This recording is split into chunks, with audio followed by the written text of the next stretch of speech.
for a long time. We were obsessed with having to figure out everything. Every day has been scheduled, every outcome has been controlled. And guess what? Almost nothing went as expected. We get disappointments, that whole what now, why me, why always me cycle, and it is exhausting. But after all that, we have learned to let go. We have learned to let go the need to know everything, to stop trying to pre-write every chapters of life. We live more in the moments now, carrying the lessons from the past, but not letting them chain us down. We use our present, this breath, this moment to build our future, in whichever direction it's going.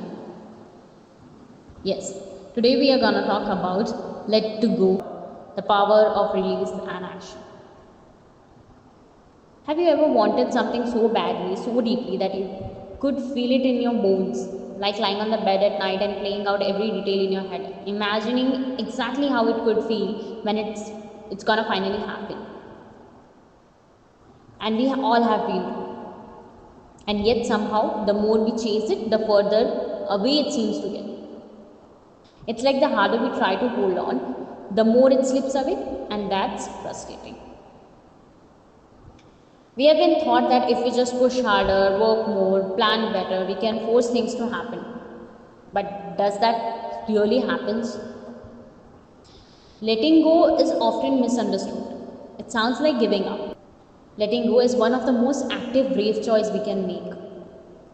Sometimes it's a friendship we have outgrown, a dream we had 5 years ago that doesn't feel right anymore, and the version of ourselves we are afraid to leave behind. We have always held on to something just because it was familiar, even when it wasn't making us happy anymore.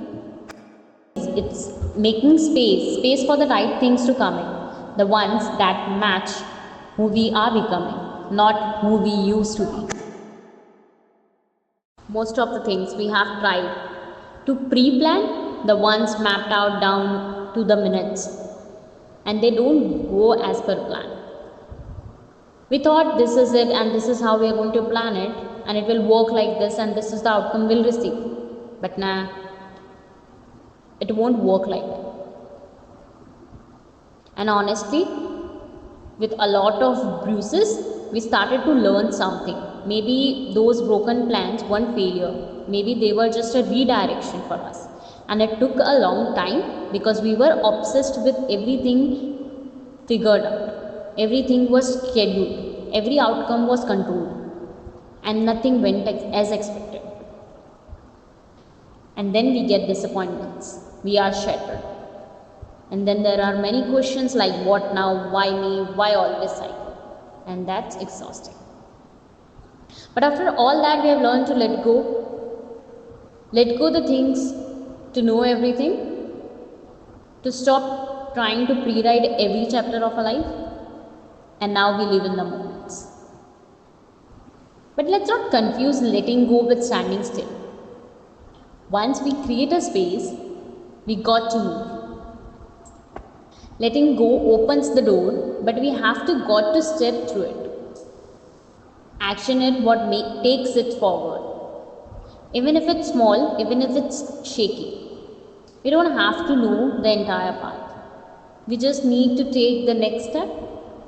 Maybe it's sending the message, signing up for the class. Even the tiniest action builds momentum, and momentum brings clarity.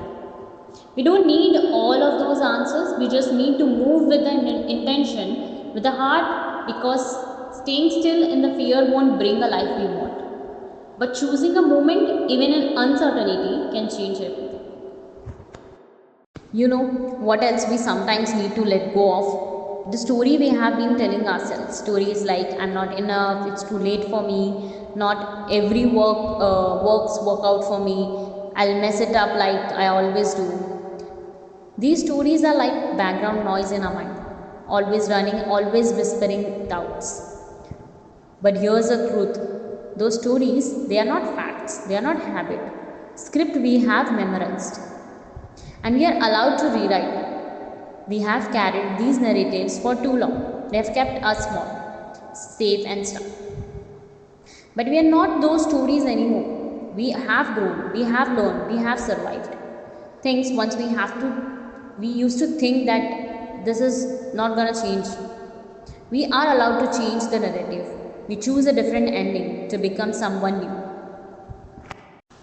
You know what life feels like sometimes? A track, and I am standing on the platform. There's a lot of train coming into my life. We hold on tightly to a train that's not even meant for us. It's loud, messy, chaotic, but it's what we know. We convince ourselves that if we just hold on tighter, maybe it will take us somewhere good. But what if we just let the train pass? Because once the train track is clear and the train passes, we make a space for the right train to arrive.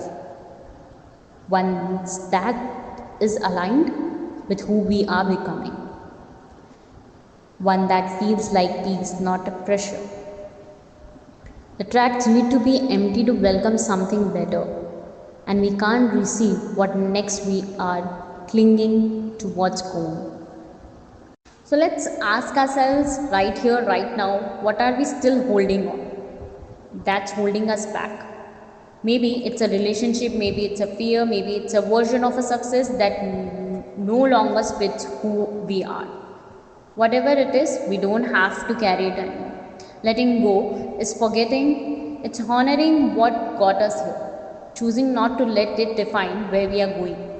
Because when we let go, really let go, we create a space. And in that space, there's a freedom we live in, there's a peace we grow. That's where the life we are meant to finally has a room to show up. Not because we are forced, not because we are chasing it, but because we finally made a space for it to arrive. Thank you for being here, for walking with me. Until the next time, spoken then spoken.